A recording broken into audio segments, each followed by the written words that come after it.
आने वाली 20 तारीख को महाराष्ट्र असेंबली के इलेक्शन होने जा रहे हैं। महाराष्ट्र असेंबली इलेक्शन का एक पार्ट जालना विधानसभा, जिससे मैंने अपना नामांकन पत्र अपक्ष के तौर पर दाखिल किया है। लोग तो ये कह रहे थे कि हाफिज भाई आपका टिकट फाइनल हो गया, लेकिन फिर भी आपको अपक्ष खड़े रहना है। क्यों खड़े रहना है कि आपको पार्टी ने कहीं ना कहीं आपके साथ में नाइंसाफी की। इसके लिए आपको इस मतदार संघ में हमारी सबकी दुआओं से, आशीर्वाद से आपको इस मतदार संघ में, भले आप अपक्ष रहेंगे लेकिन चुनकर तो आप ही आने वाले हैं। उनकी दुआओं से, उनके आशीर्वाद से मैं आज यहाँ पर आपके बीच में खड़ा हूँ। आने वाली 4 तारीख को 3 बजे के बाद में 4 बजे तक मुझे सिंबल अलॉटमेंट किया जाएगा और सिंबल आने के बाद में फिर आपके सामने हम आएंगे और हमारा सिंबल लेकर जो हमारी निशानी होगी, जो ईवीएम पे जो मेरा सीरियल नंबर होगा वो आपको बताया जाएगा और वो आपको बताने के बाद आपको एक ही काम करना है कि आने वाली 20 तारीख तक सिंबल निशानी घर घर तक जाना चाहिए और 20 तारीख को सिंबल के सामने निशान पर बटन दबाकर भारी अक्षर से आपके भाई को, अब्दुल हफीज को आपको चुन कर देना है। मैं आपको बताता चलूं कि मेरा इस शहर, इस जिले से क्या वास्ता है। मैं 2006 से तो 2022 तक इस जालना जिला मराठी पत्रकार संघ का मैं नॉमिनेट होकर, इलेक्टेड होकर 5 मर्तबा जो इस जिले का नेतृत्व किया हूँ। मेरे ही कार्यकाल में मुझे एक अपॉर्चुनिटी मिली कि पत्रकार भवन का मैंने मेरे 2 साल के कार्यकाल में काम किया। लोग बोलते हैं कि क्या करेंगे, जब तुम्हारे को कोई अपॉर्चुनिटी मिलेगी तो उसी टाइम आप काम कर सकते हैं, वरना आप क्या काम कर सकते हैं। चाहे वो नगर सेवक हो, चाहे जिला परिषद सदस्य हो, चाहे ग्राम पंचायत का सदस्य हो, चाहे आमदार हो, चाहे खासदार हो, अगर अपॉर्चुनिटी मिली तो अपॉर्चुनिटी में काम करके दिखाने की सलाहियत अगर किसी में तो आपके भाई में है। मैं आपको बताता हूँ कि इस शहर में, इस जिले में नहीं बल्कि महाराष्ट्र में हमारे ऐसे रिलेशन है कि जिसकी वजह से हमको इस मतदार संघ में काम करने को बहुत आसानियां पैदा होगी। आने वाले दिनों में आपके सामने कुछ चेहरे वही वापस आने वाले हैं जो इस मतदार संघ में पिछले 30-35 सालों से अल्टी और पलटी का काम कर रहे हैं। लोग इनसे त्रस्त हो चुके हैं, इनके चेहरे को देखना नहीं चाहते हैं। जालना विधानसभा का एक एक मतदार, चाहे वो किसी भी जाति धर्म से ताल्लुक रखता हो, आज वो इस बात पे फख्र महसूस कर रहा है कि इनके दोनों के बीच में कोई ना कोई तीसरा खड़ा है। और आने वाले दिनों में उन्होंने मुझसे कहा, हफीज भाई आप प्रमाणिक है, आप इलेक्शन लड़िए, हम आपसे विनती करते हैं कि आप आपका नामांकन पत्र वापस मत लीजिए। मैंने उनको विश्वास दिलाया, आपके भरोसे पे, आपके जज्बात को देखते हुए, आपकी दुआओं से, आपके आशीर्वाद से मैंने उनको कहा कि अब ये तलवार बैन से निकल चुकी है और ये 20 तारीख और 23 तारीख को जीतने वाली है। अब हमारा प्रवास यहाँ पर शुरू हो चुका है। हमने शुरुआत कर दी है, एक अच्छे पैमाने से शुरुआत की है। मैंने टिकट मांगा, पार्टी में मैंने 35 साल लगाए, लेकिन पार्टी अगर समझने को तैयार नहीं तो लोगों की डिमांड पे अब्दुल हफीज ने अपक्ष फॉर्म भरा है और इंशाअल्लाह अल्लाह की जात से उम्मीद है कि सभी धर्मों का आदर करते हुए आने वाली 20 तारीख को जो आप मुझे मतदान देंगे और उसका रिजल्ट जो 23 तारीख को है, आपकी दुआओं से, आशीर्वाद से बताता हूं कि 23 तारीख को इस विधानसभा क्षेत्र का काया पलट करने का काम यहां से शुरू होगा और महाराष्ट्र में उदाहरण इस विधानसभा की गूंज से नजर आएगी। देखिए कि कहीं ना कहीं हमको कुछ सोचने की बात है।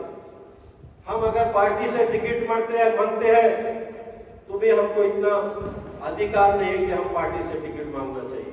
हमको रोका जाता है, झगड़ा किया जाता है, फिर भी हम इंसानियत के नाते हम वो गांधी जी को मानने वाले हैं जिन्होंने एक गाल पर एक थप्पड़ मार दी तो हम दूसरा थप्पड़ देने के लिए तैयार रहते हैं। हमने कभी भी हिंसा को बर्दाश्त नहीं किया। हमने अहिंसा के पुजारी है और अहिंसा के मार्ग पे चलने की हमारी आदत है।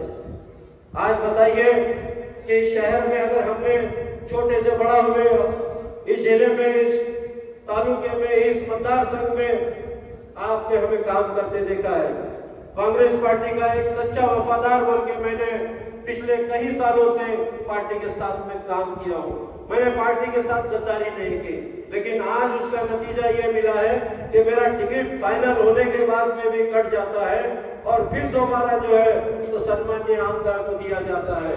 ये बड़ी अफसोस की बात है कि पता नहीं कि टिकट डिक्लेयर होने के बाद पूरे महाराष्ट्र के नेताओं ने मुझे कहा कि हफीज भाई आपका टिकट कटने वाला नहीं, आपको टिकट दिया जा रहा है, आप निश्चित रहिए। ऐसी क्या वजह हो गई कि जिसके बाद मेरा टिकट कट जाता है और मुझे टिकट देने से आप इनकार कर देते हैं। ठीक है, आपने नहीं दिया, लेकिन ये जनता जनार्दन के बीच में मैं आया हूँ।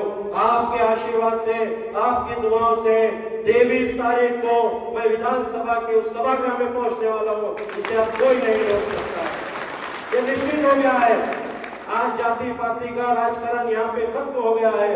देखिए कि जालना एक ऐसी धरती थी जहाँ पे बिजनेस कम्युनिटी एक व्यापारी शहर बोल के देखा जाता था, लेकिन आज अफसोस से कहना पड़ता है कि व्यापारियों में भी कहीं ना कहीं कुछ चीजें सामने आ रही है कि वो सोच रहे हैं कि भाई कहीं ना कहीं कुछ चीजें हो रही है। आज धर्म को धर्म के नाम से लड़ाया जा रहा है, जो गंगा जमनी तहजीब थी उसको बिगाड़ा जा रहा है। कौन है वो ऐसी ताकत है जो हमारे इस शहर को और इस मतदार संघ को इस तरह के राह पे लेकर जा रही है? आए दिन हम देख रहे हैं कि पिस्तौल निकलती है, लौटी तलवारें निकलती है। क्या हो रहा है? यहाँ पे कोई पॉलिटिकल आदमी बोलने को तैयार नहीं।